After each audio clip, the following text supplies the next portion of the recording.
यहाँ आपके दोस्त टूनी चिड़िया आ गई है एक नई कहानी लेकर।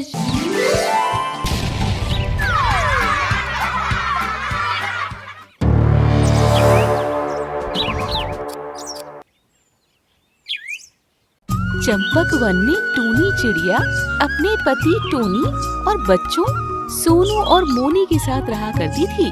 सोनू को वायलिन बजाने का बहुत शौक था और मोनी को डांस करने का। एक दिन दोनों ने अपने माता पिता से जिद की। पापा, मुझे वायलिन बजाना सीखना है। हाँ पापा, मुझे भी क्लासिकल डांस सीखना है। अच्छा ठीक है, इस बार गर्मी की छुट्टियों में तुम्हारा नाम किसी म्यूजिक एंड डांस के स्कूल में लिखा दूंगा।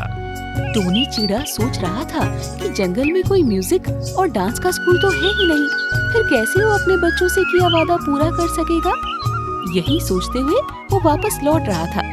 तभी रास्ते में नदी पर उसे एक बड़ी सी बोट दिखी जिस पर एक स्कूल बना था। स्कूल का नाम magical dance and music school लिखा था। ये तो टोनी को मुंह मांगी मुराद मिल गई। वो फौरन प्रिंसिपल से मिलने पहुंचा। प्रिंसिपल बहुत ही अजीब थी और अजीब तरीके से बात करती थी।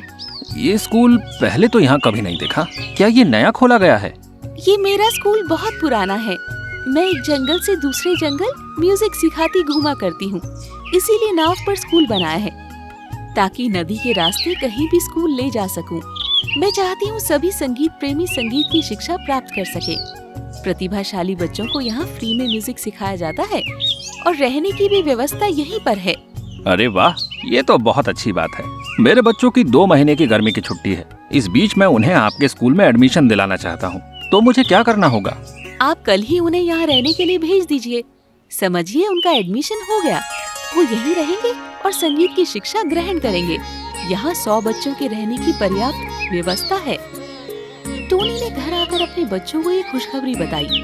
अगले दिन जंगल के बहुत से बच्चे उस स्कूल में एडमिशन लेने पहुँचे। सोनू और मोनी बहुत खुश थे। एक कमरे में 6 बच्चों के सोने की व्यवस्था थी। उन्होंने नोटिस किया कि उस स्कूल में कोई भी कर्मचारी नहीं था, पर फिर भी रोज सुबह स्कूल की सफाई अपने आप हो जाती और डाइनिंग टेबल पर सही समय पर खाना भी लग जाया करता था। वहाँ सिर्फ प्रिंसिपल ही थी और वो ही बच्चों को नाचना, गाना और सभी वाद्य यंत्र बजाना सिखाती थी। उसके अतिरिक्त कोई और टीचर नहीं था। उन्हें रोज रात में 1 कटोरी खीर खाने को दी जाती थी। बच्चों, हमारे स्कूल का नियम है कि रात में खीर खाकर ही सोना है, तो अगर आप खाना ना भी खाएं तो भी खीर तो खानी पड़ेगी, क्योंकि इससे तुम्हें ताकत मिलती है और तुम संगीत सीखने के लिए तन मन से तैयार हो जाते हो। सभी बच्चों ने खुश होकर ताली बजाई। खीर तो सबको पसंद थी। सभी बच्चों ने नियम पूर्वक संगीत की शिक्षा लेनी शुरू कर दी। एक दिन की बात है, सोनू को खीर खाने का मन नहीं था, तो उसने खीर अपनी बहन मोनी को दे दी। रात में जब सब सो गए तो सोनू को कुछ आवाजें सुनाई दी। वो उठा तो देखा उसके बगल वाले बेड पर बच्चा सो रहा था। वो उठा और नींद में चलकर जाने लगा। सोनू उसके पीछे पीछे गया। बच्चा सीधा प्रिंसिपल के रूम में गया। आओ टुन्नू, तुम बहुत अच्छा गिटार बजाना सीख चुके हो।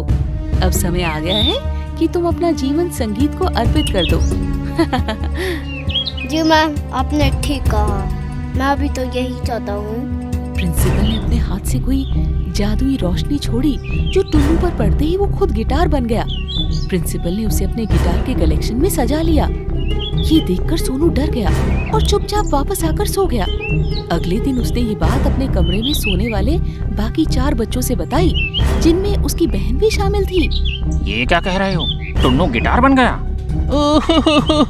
इसका मतलब ये जो वाद्य यंत्र यहाँ रखे हैं ये सब कभी बच्चे थे। और नाचती हुई जो मूर्तियाँ यहाँ सजी हुई है, शायद वो कभी चिड़िया रही होंगी। हे भगवान, अब हम यहाँ से कैसे निकलेंगे? मैं तो पछता रही हूँ कि मैंने पियानो सीखने की जिद क्यों की। काश मैं पापा की बात मान लेती। वो तो मुझे यहाँ भेजना ही नहीं चाहते थे।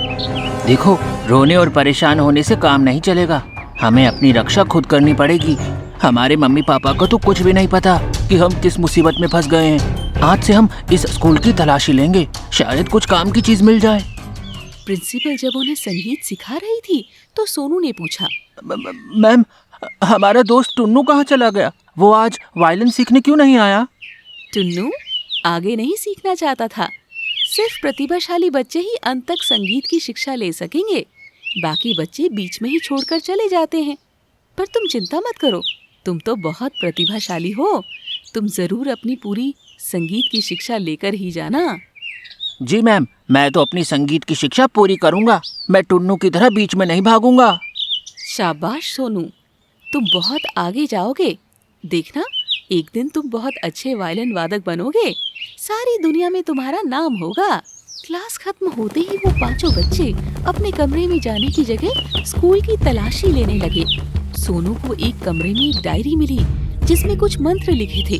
एक मंत्र के सामने लिखा था सब कुछ ठीक करने का मंत्र। सोनू ने वो मंत्र रट लिया, डायरी अपने पास रख ली और चुपचाप अपने कमरे में आ गया। रात में उन पांचों में से किसी ने भी खीर नहीं खाई, जबकि अन्य कमरों में रुके बच्चों ने खीर खा ली। उन लोगों ने अपनी खीर चुपचाप गमलों में फेंक दी। आधी रात में सोनू ने सबको उठाया। उन्होंने देखा कि बगल के कमरे से एक बच्ची निकलकर प्रिंसिपल के रूम में गई। टुनटुन, तुम तो बहुत अच्छा डांस करना सीख चुकी हो। अब समय आ गया है कि तुम अपना जीवन संगीत और नृत्य के लिए समर्पित कर दो। हाँ मैम, आपने ठीक कहा, मैं भी तो यही चाहती हूँ। इतना कहकर उसने टुनटुन पर अपने हाथ से जादुई रोशनी फेंकी। टुनटुन तुरंत एक मूर्ति में बदल गई। ये देखकर सब बच्चों को सोनू की बात पर भरोसा हो गया। जब प्रिंसिपल चली गई तो सभी बाहर आए। देखा, मैंने सही कहा था ना, खीर में सम्मोहन है। उसे खाने के कारण हम बेहोश हो जाते थे, इसीलिए सबके लिए खीर खाना अनिवार्य है। भैया, मुझे घर जाना है, मुझे डांस नहीं सीखना, मैं मूर्ति नहीं बनना चाहती, मुझे मम्मी के पास जाना है। तो चिंता मत कर, मैं हूँ ना। मेरे होते हुए मेरी बहन को वो चुड़ैल कुछ नहीं कर पाएगी। ये देख, मुझे ये डायरी मिली है जिसमें सब कुछ सही करने का मंत्र है। सोनू ने सबको डायरी दिखाई तो सभी खुश हो गए। अरे वाह, ये तो बहुत अच्छी बात है। चलो हम सब इस मंत्र को एक साथ दोहराते हैं। सभी वो मंत्र दोहराने लगे और देखते ही देखते सभी वायलिन, गिटार, पियानो आदि जीते जागते बच्चों में बदलने लगे। पूरा कमरा बच्चों से भर गया। तभी प्रिंसिपल वहाँ आ गई। ये क्या, तुमने ये क्या किया? मैं तुम्हें छोड़ूंगी नहीं, मैं तुम सबको मार दूंगी, कोई यहाँ से जिंदा बचकर नहीं जाएगा। प्रिंसिपल बहुत ही भयानक लग रही थी। वो उनकी तरफ बढ़ी, तभी एक बच्चा टुन्नू चिल्लाया, सोनू, इसकी डायरी फाड़ कर जला दो, इसी में इस चुड़ैल का सारा जादू और इसकी जान है। सोनू ने तुरंत डायरी को बीच से फाड़ दिया। चुड़ैल प्रिंसिपल चीखती रही, पर सोनू ने उसकी डायरी आग में झोंक दी। सारे बच्चे वहाँ से बाहर भागे। डायरी के साथ साथ वो नाव भी जल गई। सारे बच्चे चंपक वन में सोनू के घर पहुँचे। जंगल के सारे पक्षी उन्हें एक साथ इतनी रात में देखकर चौंक गए। अरे बच्चों, तुम लोग अचानक इस समय कैसे आ गए? और ये सब बच्चे कौन हैं? अरे ये तो हमारे पड़ोसी जंगल के बच्चे हैं जो अचानक कहीं गायब हो गए थे। सोनू ने सबको पूरी कहानी सुनाई। वाह बच्चों, तुमने बहुत ही बहादुरी का काम किया, मुझे तुम पर नाज है। अगले दिन ही सभी बच्चों को उनके माता पिता के पास पहुंचा दिया गया। इस तरह सोनू की सूझबूझ से सभी बच्चों की जान बची और नाव वाली भूतिया चिड़िया का अंत हुआ। सोनू तो जंगल का हीरो बन गया।